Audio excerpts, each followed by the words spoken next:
It's just like, I mean, how you got applause that no matter what speech you gave, when after 9/11 happened, all you had to say was 9/11. Yeah. That's it. God Everything bless was just, America. yeah, God bless America, 9/11. That's it. You talk about pointless news articles. I've had this one sitting up for a bit, even just debating on even talking about it. But fuck it, it's pointless, so it's just dumb. Paul Batchelor is his name. He's a accused serial rapist. That is an ironic name. It kind of is. Well, I don't get this. So he's still awaiting trial on 9 counts of sexual assault.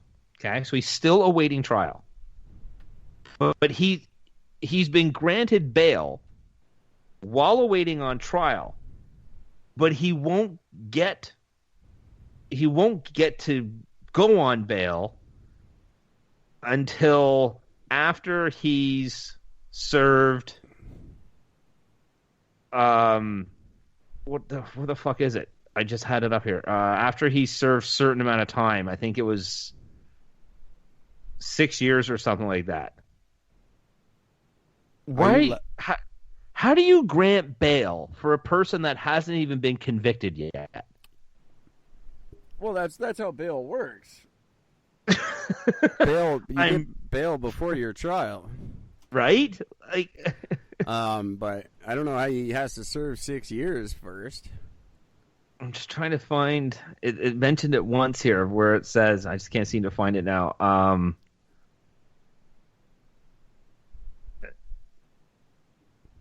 I can't find it right now. I don't know where it is. The dude's named Bachelor.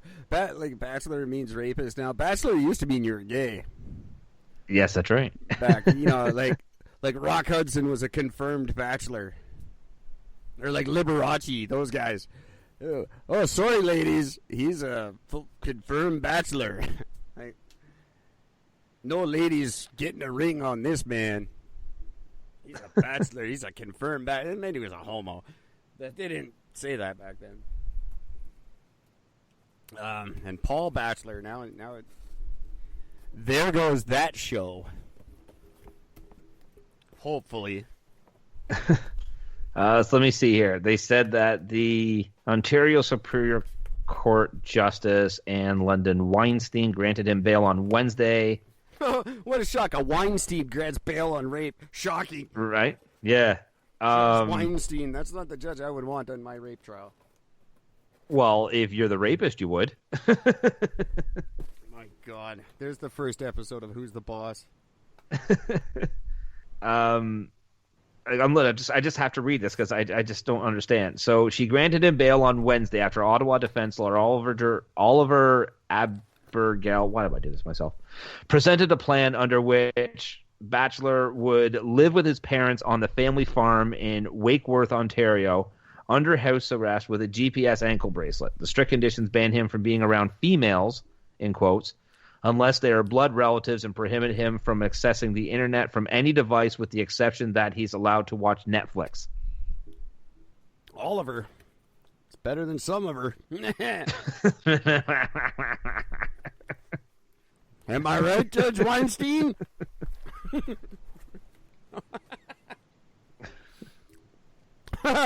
What is Netflix now, like a human right? Apparently.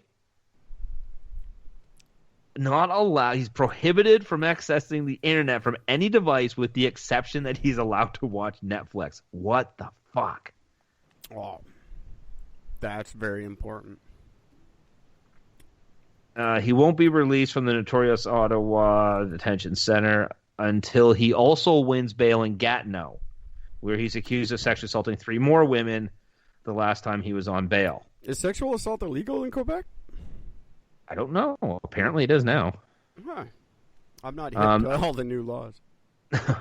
A Gatineau judge denied him bail earlier this year in those cases. So if the prosecutors don't consent to his release, he will run a bail review with the hopes of securing his release after that. Now, wait a minute. Is he getting Netflix in prison? Because if not, I think we've got a protest on our hands. No. Netflix will only be while he's staying at his family's farm. Because, the first thing you want to do is give a serial rapist a farm.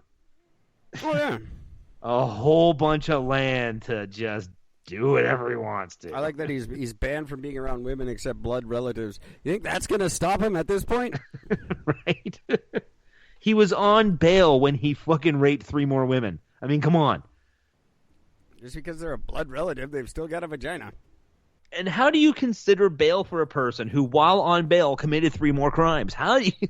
It's Canada, man. I hate this fucking country so much sometimes.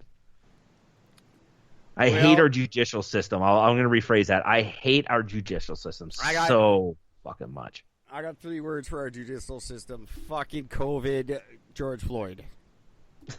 4. Oh, my God. George Floyd. That's what all I can say about Canada. Yeah. There it is. That's Canada. Fucking lives matter. God damn. Well, at least there you go. Netflix. That's good to know that we have to be granted Netflix by a judge. Thank God, because what if that new Who's the Boss isn't on TV? Where am I going to see it? What are you going to do? I kid you. I just couldn't imagine sitting there in a courtroom as a judge, and then the guy saying, but Your Honor, I mean, we're going to let this, 9 times accused fucking rapist with tons of fucking proof of the whole thing. We're and 3 of those crimes he's convicted or he's accused of committing while on bail the first time. We got to make sure that this guy gets out of jail, spends some time on a giant farm. But, Your Honor, he needs Netflix. You think anyone who spent that much time being out raping people actually gives a fuck about Netflix? That dude's never watched TV in his life. He's too busy raping. And do you know what some of the things that are on Netflix? Documentaries about other rapists. You know what he can learn from that? What not to do to get caught next time. That's well done. I don't watch Netflix. Everybody knows. I tried this year. I tried really, really hard. Yeah, for 3 hours. But it's just, there's nothing of value there. Yeah, I don't think he cares. And I don't think, well, all those television shows are evil in my opinion, but even the ones back when I used to watch TV, all the instruction manuals on A&E, it was basically that's all they were. Like, this is how to commit a crime perfectly. This is how we track the suspect right now. And this is the very thing we did and what we studied and what we do. And this is how we'll do it if you ever try it. But don't try it. Yeah. Okay. Because these are the exact ways that we will catch you. Thank you. Fucking ridiculous. So stupid. Just goddamn Black Lives Matter. I'm reading a little bit here up on Beirut, and God, just goes right to what you're saying. The era of relative prosperity ended in 1975 when the Lebanese civil war broke out throughout the country. Beirut was divided between Muslim West and Christian East. The downtown area, previously the home of much of the city's commercial and cultural activity, became a no man's land known as the Green Line. About 60,000 people died in the first 2 years of the war, 75 to 76, and much of the city was devastated. A particularly destructive period was the 1978 Syrian siege. Jesus. So that was worse than what happened before. Another destructive chapter was in the 1982 Lebanon War. They went a whole 4 years. Shit. And then in 83, the French and U.S. barracks were bombed, killing 241 American servicemen, 58 French servicemen, 6 civilians, and two suicide bombers. That's fucked up. Like, wow, they went through some rough shit for fucking I think like that was 10 the years attack the guy solid. was talking about on Facebook today. Was the one where the 300 soldiers died. Yeah, that would have been the one. So they deserved what happened yesterday. Yeah. that happened in 82. Yeah. 83. It's like we get to say, now we get to say to anything that ever happens to any Iranian person who had nothing to do with it, we can go, well, that's what you get for taking our plane and shooting it down. Yeah. That's Not what you get for giving us a 9/11. black box.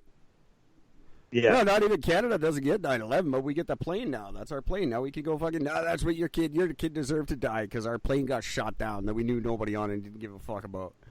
Yeah. Fucking pricks. I hate that the world thinks that way sometimes. But all the bad guys, every video game they were all from Beirut. It was always Beirut, video games and movies, and that was where all the terrorists were from before Afghanistan.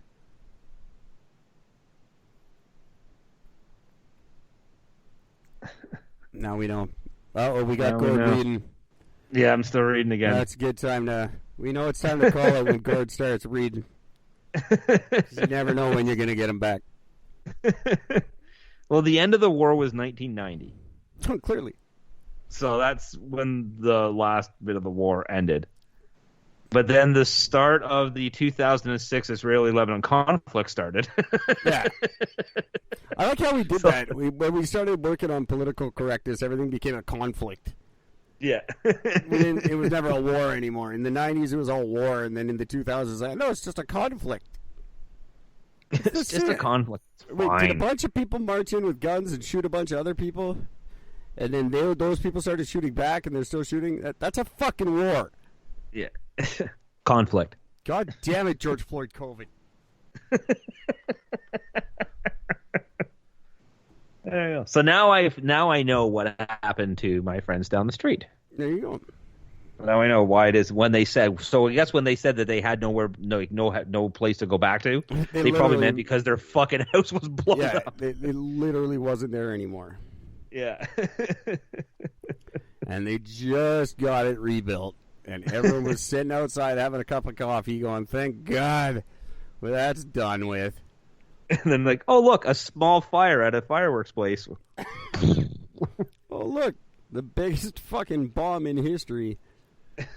That wasn't even really a bomb. It was just, hey, what's that building over there full of gunpowder? Don't worry about that. It's fine.